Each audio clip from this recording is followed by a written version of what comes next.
Hello दोस्तों, three Linus पर आपका स्वागत है। मैं फिर से आपके लिए एक रोमांचक कहानी के साथ आया हूँ। तो चलिए कहानी शुरू करते हैं सुनील के साथ।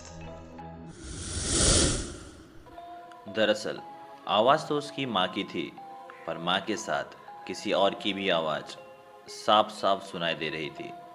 जैसे कोई जानी पहचानी सी आवाज़ हो, लेकिन वो आवाज़ इतनी साफ साफ सुनाई दे रही थी कि मैं उसे आजू बाजू के सारे आवाज़ों में भी साफ साफ सुन रहा था।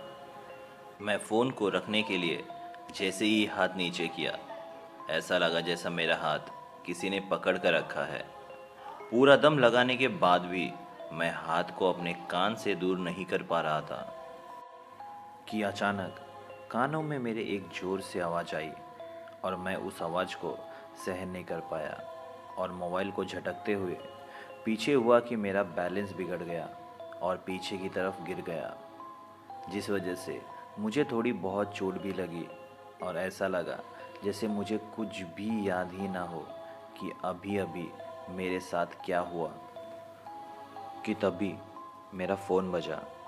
जैसे ही मैंने फ़ोन उठाया तो सामने से इसकी माँ थोड़ा रोने जैसी आवाज़ में बोली, हेलो। मैं परेशान हो गया उनकी आवाज़ से और उनसे पूछने लगा कि आखिर बात क्या है। जब उन्होंने बताया कि अभिनव की मौत हो चुकी है, मेरे तो मानो जैसे कि पैरों तले ज़मीन ही खिसक गई हो।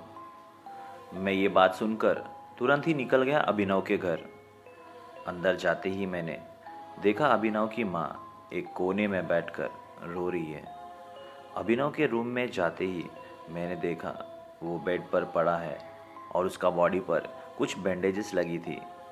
उसके बाएं हाथ पर एक निशान था, कुछ देखा देखा सा, पर आज के पहले ये निशान मैंने अभिनव के हाथ पर कभी नहीं देखा था।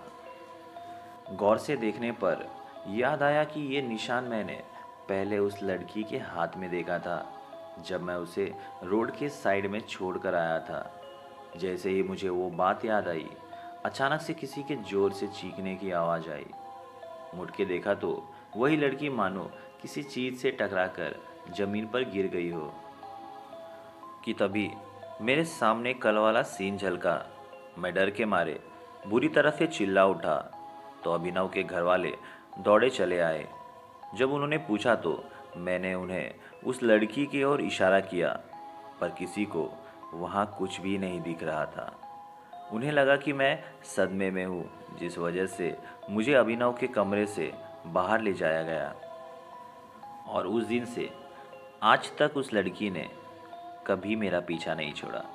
मैं उस दिन तो किसी तरह घर आ गया, पर अब मुझे हर सेकंड डर सा लगा रहता है उस लड़की से। वो कभी डाइनिंग रूम में मुझे खाना खाते हुए देखती है, तो कभी मेरे बेडरूम में सोने के बाद ज़ोरों ज़ोरों से चिल्लाने लगती है। ना जाने क्यों मेरे अलावा उसे कोई देख नहीं पाता था, पर एक रात जब डोजो मेरे कमरे में था, वो उसकी तरफ देखा और ज़ोर ज़ोर से भौंकने लगा। मैं तुरंत समझ गया कि ये डोजो को भी दिखाई दे रही है। मैंने डोजो को चुप करके किसी तरह से उस रात सुला दिया। सुबह उठ के ही मैंने सोचा ये सारी बातें पापा को बता देता हूँ। जब मैंने उनसे ये सारी बातें की, वो और ज़ोर ज़ोर से मेरे कान में चीखने लगी, मानो कि जैसे उसे ये बात पसंद नहीं आई। पर पापा ने मेरी बात समझने से इनकार कर दिया, ये कहकर कि मैं अभी भी अभिनव के कारण डिप्रेस्ड हूँ। उस लड़की ने हंसते हुए कहा, तुम्हें इस गलती की सज़ा भुगतनी पड़ेगी। मैं उस रात पता नहीं कैसे काफ़ी लंबे समय तक सोया। पता नहीं क्यों ना रोज की तरह उसके रोने की आवाज़ आई, ना ही वो परेशान की मुझे रात भर।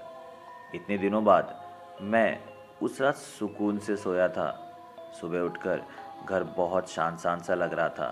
पापा भी ऑफिस जा चुके थे। मैंने डोजो को आवाज़ लगाई, पर वो कहीं नज़र नहीं आ रहा था। मैं उसे हर जगह देखने लगा। जब मैं बालकनी में गया तो डोजो वहाँ सोया हुआ था। वो ना आवाज़ देने पर हिल रहा था और ना ही उसकी सांसें चल रही थी। तब वो लड़की अचानक से दिखी और कहने लगी, परेशान मत हो, डोजो का ख्याल अभी अभिनव रख लेगा, पर अगर मैंने फिर से किसी को बताने की कोशिश की तो अगली बार वो पापा को डोजो के पास पहुंचा देगी। ये सुनते ही मैं बहुत ज़्यादा डर गया और सीधा अपने कमरे में जाकर छुप गया और वहीं पर मेरी आंख लग गई जब हल्की खटखट की आवाज़ से मेरी नींद टूट गई और मुझे सारी चीज़ें समझ में आने लगी। मैं तुरंत ही उठा, डोजो के पास गया। अब तो मैं इसकी कुछ हेल्प तो नहीं कर सकता, पर इसके साथ कुछ पल तो बिता ही सकता हूँ। ऐसा सोचते सोचते सुबह हो गई। सुबह नम आंखों से अपने डोजो को उठाकर अपने बैकयार्ड में दफना दिया। फिर उसके कुछ दिनों तक वही सारी चीज़ें रात भर मुझे सताती रही। एक सुबह की बात है जब मैं उठकर बस अपने बरामदे पर बैठ गया और सोचने लगा कि ये सारी चीज़ें आखिर मेरे साथ क्यों हो रही है।